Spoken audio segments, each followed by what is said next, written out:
Welcome back to the third video of pharma prep academy. आज हम जो ये टॉपिक है वो इम्परफेक्ट फार्मा के नोट्स से रेफर करके पढ़ने वाले हैं, क्योंकि मैंने बहुत जगह देखो नोट्स तो हर किसी ने मतलब बना के ऑलमोस्ट रख चुके हैं। जैसे कि हमारे कैरवल फार्मा के सर हो गए, इम्परफेक्ट फार्मा हो गए, ऐसे बहुत सारे हैं जिन्होंने ऑलरेडी नोट्स बना चुके हैं। So one of the best note जो सबसे ज़्यादा स्टूडेंट रेफर करते हैं वो मुझे इम्परफेक्ट फार्मा के ही मिले। सो बेसिकली अब तक के हमने सेल का ये सब देख लिया था हमारे नोट्स में से। एंड अब हम स्टार्ट करेंगे transfer of material across plasma membrane. उसके अंदर इसका मतलब ये होता है कि बहुत सारे मटेरियल्स होते हैं जो पास होते हैं प्लाज्मा मेम्ब्रेन के through inside the cell and outside the cell. उसको कहते हैं हम transfer of material across the plasma membrane. So वो दो टाइप के ट्रांसपोर्ट प्रोसेस होते हैं, एक होता है एक्टिव और एक होता है पैसिव। सो आगे हम इन दोनों को भी डिटेल में स्टडी करेंगे। सबसे पहले यहाँ पे इम्परफेक्ट में दिया है कि passive transport. So basically passive transport वो होता है जिसमें हायर कॉन्सेंट्रेशन से लोअर कॉन्सेंट्रेशन में मूवमेंट होता है, ट्रांसपोर्टेशन होता है across the cell membrane. So basically यहाँ पे कोई भी एनर्जी का रिक्वायरमेंट नहीं लगता है, मेम्ब्रेन कोई भी एनर्जी का रिक्वायरमेंट नहीं लगता है सब्सटेंस को मूव कराने के लिए अक्रॉस द सेल मेम्ब्रेन। तो क्योंकि वो हायर से लोअर जा रहा है इसलिए वहाँ पे एनर्जी का रिक्वायरमेंट नहीं लगता है। There are basically three types: simple diffusion, facilitated diffusion, osmosis. Osmosis I think so 12th में पढ़ा ही रहेगा। सेमी परमेबल मेम्ब्रेन रहती है, उसमें से higher concentration to lower concentration जाता है। तो ऑस्मोसिस सबको पता ही रहेगा। सबसे उसके पहले आते हैं सिंपल डिफ्यूजन। सिंपल डिफ्यूजन में एक सिंपली हायर कॉन्सेंट्रेशन से प्लाज्मा मेम्ब्रेन के थ्रू लोअर कॉन्सेंट्रेशन में जा रहा है। मतलब एक ये नॉर्मल है, it doesn't require carrier protein, यानी कि इसको कुछ कैरियर नहीं लगता। जैसे ट्रांसपोर्टेशन के लिए हम लोग को ट्रक लगता है, कोई भी व्हीकल लगती है, तो यहाँ पे सिंपल डिफ्यूजन में उसको कोई भी व्हीकल की ज़रूरत नहीं है ट्रांस कैरी करने के लिए। ओके। उसके बाद आता है फैसिलिटेटेड डिफ्यूजन। सो इसको हम दूसरा नाम ये भी है कि कैरियर मीडिएटेड डिफ्यूजन, क्योंकि इसको व्हीकल चाहिए ट्रांसपोर्ट करने के लिए। So basically it requires a carrier to transport these substances across the membrane. In this molecule, the move from the higher concentration to the lower concentration with the help of carrier protein. Carrier protein एक vehicle है जिसके जरिए वो transportation का process करता है। Extra cellular reason यहाँ पर आया, फिर इंट्रा सेलुलर रीजन यहाँ से निकल गया। ओके, मतलब ये एक आप समझ लो कैरियर प्रोटीन है। ऑस्मोसिस सबको पता है, it is defined as the movement of solvent across the semi permeable membrane from the higher to the lower. Osmosis सबको पता होता है। सो नेक्स्ट आता है एक्टिव ट्रांसपोर्ट। एक्टिव ट्रांसपोर्ट को उन्होंने ऐसा डिफाइन किया कि the process that involve the movement of molecule from a region of lower concentration to the region of higher concentration. अब देखो भैया, यहाँ पे अपने को कॉन्सेंट्रेशन बढ़ाना है, लोअर कॉन्सेंट्रेशन से हायर कॉन्सेंट्रेशन पे जाना है, तो इसके लिए एनर्जी का सोर्स लगेगा। बट वो एनर्जी कहाँ से आएगी? एक्सटर्नल सोर्स से। यहाँ पे दिया है देखो, by using external energy. Energy is mainly obtained by breakdown hydrolysis of ATP. So breakdown होता है, हाइड्रोलाइसिस होता है एडिनो ट्राइफॉस्फेट का, एटीपी।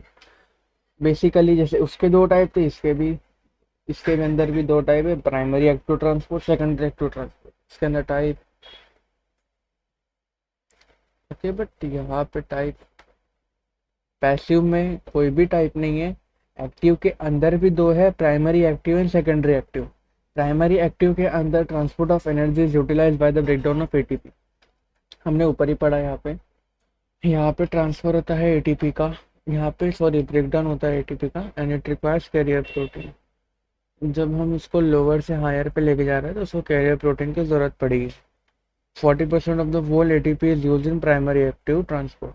सो बेसिकली प्राइमरी एक्टिव ट्रांसपोर्ट में यहाँ पे 40% ऑफ द एटीपी की एनर्जी यूज होती है। यहाँ पे एग्जांपल दिया है सोडियम पोटेशियम पंप का। Secondary transport, in secondary active transport energy is use from electrochemical gradient that is generated by active transport. So primary में एटीपी यूज हुआ है as a energy source, but यहाँ पे electrochemical gradient जो होता है उसको यूज़ किया गया है एक्टिव ट्रांसपोर्ट के लिए। So basically secondary active transport के भी दो टाइप होते हैं, symporter and antiporter. Sym और एंटी पोर्टर होता है। सिम यानी कि transportation of different molecule across the cell membrane in the same direction. यहाँ पे ट्रांसपोर्टेशन होता है दो अलग अलग मॉलिक्यूल का अक्रॉस द सेल मेम्ब्रेन, वो भी सेम डायरेक्शन में। एंटी का मतलब होता है अपोजिट। यहाँ पे ट्रांसपोर्ट होता है दो अलग मॉलिक्यूल का बट अलग अपोजिट डायरेक्शन में। सिम यानी सेम डायरेक्शन, एंटी यानी अपोजिट डायरेक्शन। तो यहाँ पे देखो सिम पोर्टर का एंड एंटी पोर्टर का दिया है। ये ए मॉलिक्यूल बी मॉलिक्यूल दोनों साथ में जा रहे हैं, so this is known as symporter. And यहाँ पे ए अलग डायरेक्शन में जा रहा है, बी अलग डायरेक्शन में जा रहा है, दोनों अपोजिट डायरेक्शन में, सो एंटी पोर्टर कहते हैं। नेक्स्ट आता है हमारा सेल डिवीजन। सेल डिवीजन तो सबको ही पता रहेगा, 12th में ही ऑलरेडी एक बार हो चुका है। Cell division is a process by which a parent cell divide into a two daughter cell. Cell division एक प्रोसेस होता है जिसमें पेरेंट सेल डिवाइड होता है दो डॉटर सेल के अंदर, दो डॉटर सेल में। It is divided into two daughter cells. उससे it is also known as cell reproduction और सेल मल्टीप्लिकेशन। ये दोनों मोस्ट प्रोबेबली एमसीक्यू के लिए आता है, सेल रिप्रोडक्शन और cell multiplication. The cell division takes place approximately in every 24 hour। हर 24 आवर के बाद सेल डिवीजन होता है। उसके बाद there are basically two types of cell division. So basically यहाँ पे दो टाइप के सेल डिवीजन दिए, somatic cell division and reproductive cell division. Easy name में हम जो हमने 12th में पढ़ा है, mitosis and meiosis. Cell cycle. During the division of cell, DNA replication and cell growth takes place. The cell cycle is defined as the sequence of events or changes that takes place during the division of cell into daughter cell. So जो भी events और changes और जो भी process है जो होता है during the cell division of cell into daughter cell, उसे हम cell cycle कहते हैं. What are the needs for cell division? What is the need of cell division? Cell division की नीड क्यों है? इसकी नीड इसलिए है ताकि ग्रोथ हो सके ऑर्गेनिज्म का, जो भी उसको रिप्लेस कर सके पुरानी डेड और इंजर्ड सेल को, और गैमेट फॉर्मेशन के लिए। ये तीन उसके नीड यहाँ पे दिए गए। So what are the phases of cell division और सेल साइकिल? सेल साइकिल और cell division involve two basic phase. यहाँ पे दो फेज होते हैं, interphase and M phase. Interphase के अंदर अलग 3 फेज आते हैं और एम फेज के अंदर अलग डिफरेंट 4 फेज आते हैं। इंटरफेस के अंदर आता है G1 phase, S phase, G2 phase, और एम फेज के अंदर आते हैं prophase, metaphase, anaphase and last will be telophase. इसको हम आगे पढ़ेंगे। तो सबसे पहले आते हैं इंटरफेस के अंदर, जिसके अंदर 3 फेजेस होते हैं, G1 phase, S phase and G2 phase. ये सबसे लॉन्गेस्ट फेज होता है सेल डिवीजन में एंड ये ऑलमोस्ट 23 आवर लेता है। यानी टोटल कितना लगता है, 24 आवर, जिसमें से 23 इंटरफेज लेता है, 1 आवर अप्रोक्सीमेटली दूसरा फेज लेता है। Means 95% of the time cell division का इंटरफेज ही लेता है, बाकी का जो है वो एम फेज लेता है। सबसे पहले आते हैं G1 phase. It is simply known as first growth phase. ये सबसे पहला फेज है, इसलिए उसको फर्स्ट ग्रोथ फेज कहते हैं, जहाँ पे मेटाबॉलिकली सबसे एक्टिव फेज होता है, और यहाँ पे रेप्लिकेशन भी replicate most of the cell organelles except DNA. DNA को छोड़ के most of the cell organelles जो होते हैं वो यहाँ पे रेप्लिकेट हो जाते हैं। सो 23 आवर्स में से G1 फेज 8 to 10 आवर्स लेता है। नेक्स्ट आता है एस फेज, जो सिंथेसिस, एस मतलब सिंथेसिस होता है। It is the interval between G1 and G2। G1 में 8 to 10 आवर लगते हैं, उसके बाद एक इंटरवल आता है जिसको हम कहते हैं एस फेज, उसके बाद फिर G2 आता है। During this phase cell makes an entire copy, replicates it DNA and centrosome. यहाँ पे सेल एक अपनी एंटायर कॉपी बनाता है, या उसे रेप्लिकेट करता है, या उसका डीएनए रेप्लिकेट करता है, या सेंट्रोजोम को। एस फेज जो है ऑलमोस्ट 8 आवर्स के लिए होता है। G1 phase 8 to 10 hours, S phase 8 hours, and उसके बाद बढ़ते हैं G2 फेज, जो कि होता है 4 to 6 आवर्स। तो बेसिकली ये तीनों मिला के ऑलमोस्ट 23 आवर्स हो जाते हैं। G2 phase it is term as second growth phase. अब इंटरवल आ चुका है, उसके बाद आता है G2 phase. Here this phase cell growth continues, enzymes and other proteins are synthesised. ये फेज में सेल ग्रोथ जो हो रही है वो कंटिन्यू रहती है, बट उसी के साथ साथ एंजाइम्स और अदर प्रोटीन्स भी सिंथेसाइज होते हैं। और ये ऑलमोस्ट ये 4 to 6 आवर रहता है। G1 फेज 8 to 10 आवर्स, बीच का जो इंटरवल फेज है वो सिंथेसिस फेज वो 8 आवर्स के लिए होता है, and G2 phase 4 to 6 our के लिए होता है। ओके, देन बढ़ते हैं आगे M फेज पे, जो कि 1 आवर का होता है। ये फाइनल फेज होता है। It is also of two type, mitosis and meiosis. So mitosis, which is also known as somatic cell division, is a type of cell division where the daughter cell produced are exactly similar to the parent cell। यानी कि यहाँ पे जो daughter cell produce होता है वो exactly same होता है, नॉट सेम, सिमिलर।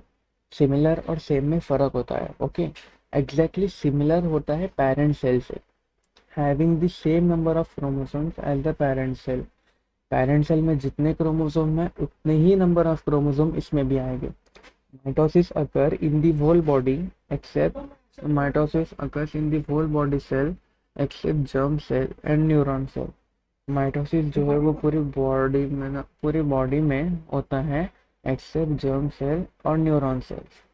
उसको हम, it is also known as equational division.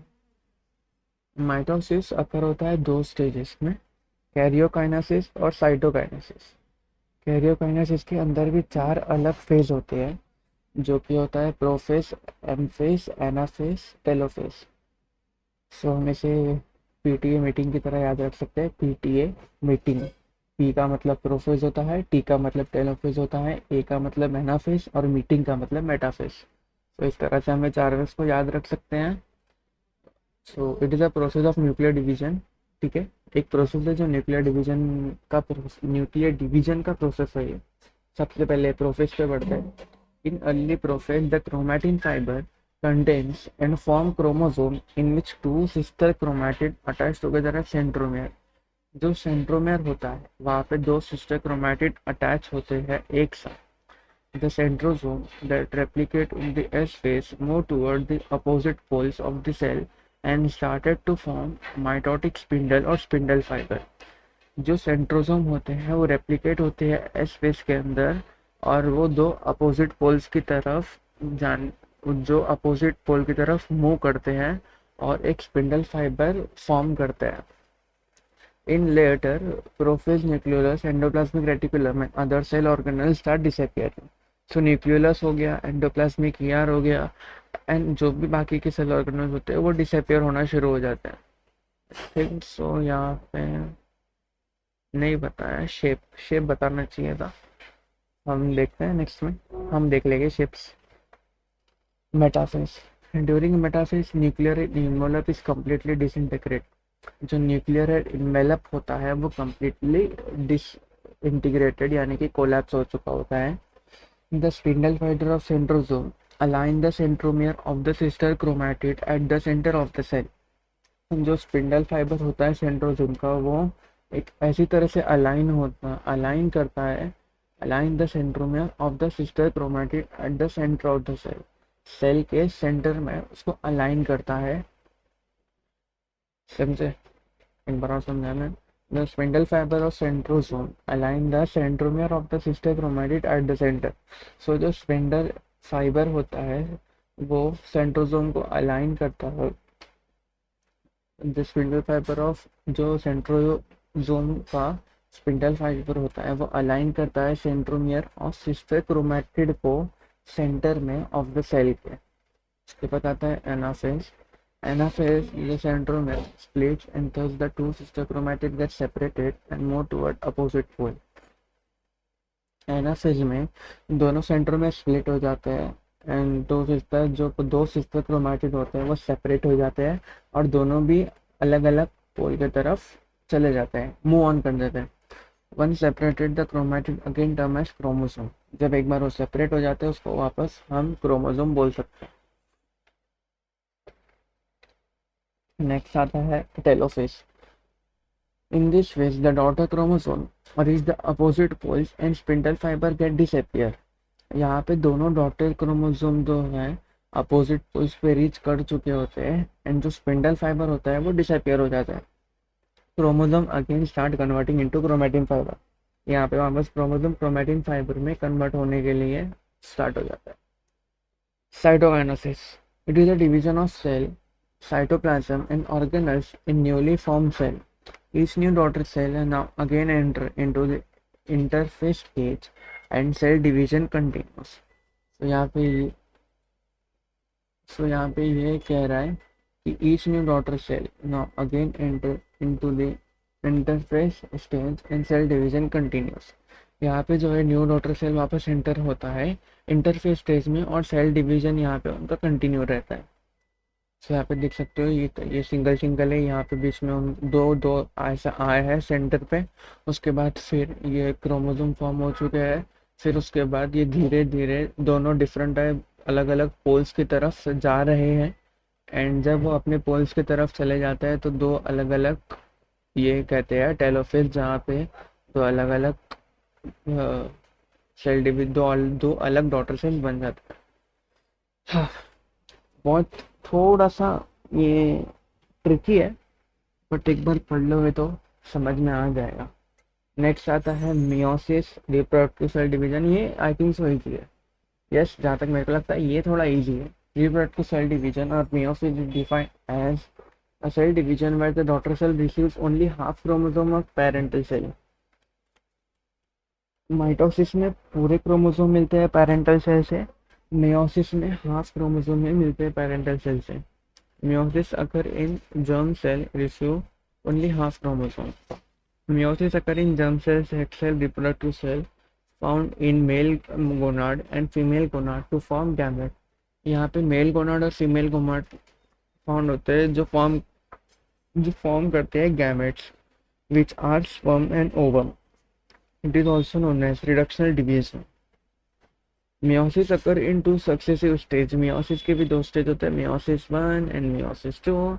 यहाँ पे 1 है तो सबके आगे 1 लग गया. Prophase 1, metaphase 1, anaphase 1, telophase 1.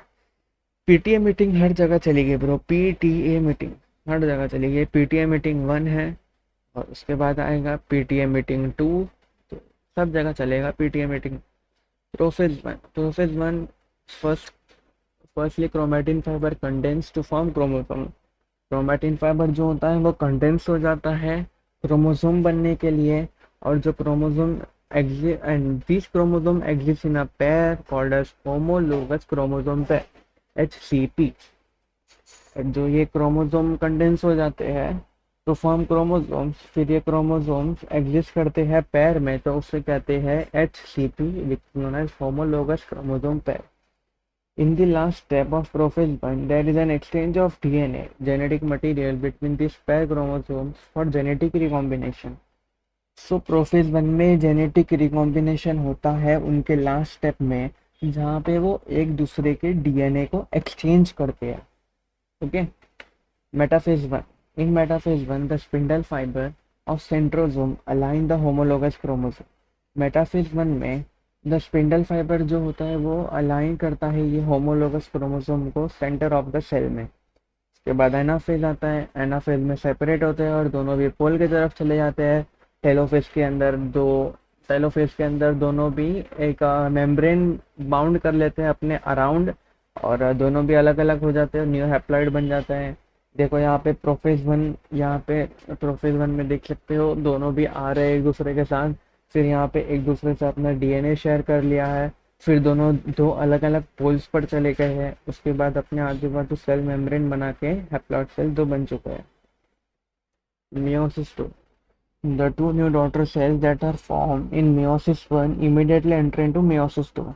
जैसे ये दोनों सेल टेलोफेज में बन जाते हैं वो इमीडिएटली meiosis 2 में एंटर करते हैं. इसके अंदर भी पीटीए मीटिंग 2 चलेगी जैसे कि प्रोफेज, मेटाफेज, एनाफेज, टेलोफेज. सबसे पहले प्रोफेज में in prophase 2 nuclear membrane of newly form daughter cell again start disappearing. तो ये जो मेम्ब्रेन बनी है वापस डिसअपियर होना स्टार्ट हो जाती है. के बाद मेटाफेज में and centrosome form mitotic spindle. तो सेंट्रोसोम होते हुए एक माइटोटिक स्पिंडल वापस से फॉर्म करता है। मेटाफेज देखो यहाँ पर दिया है, ये दोनों है वो डिसअपियर होना चालू करते हैं और उसके बाद फिर धीरे धीरे वो माइटोटिक स्पिंडल फॉर्म करते हैं। उसके बाद आता है मेटाफेज।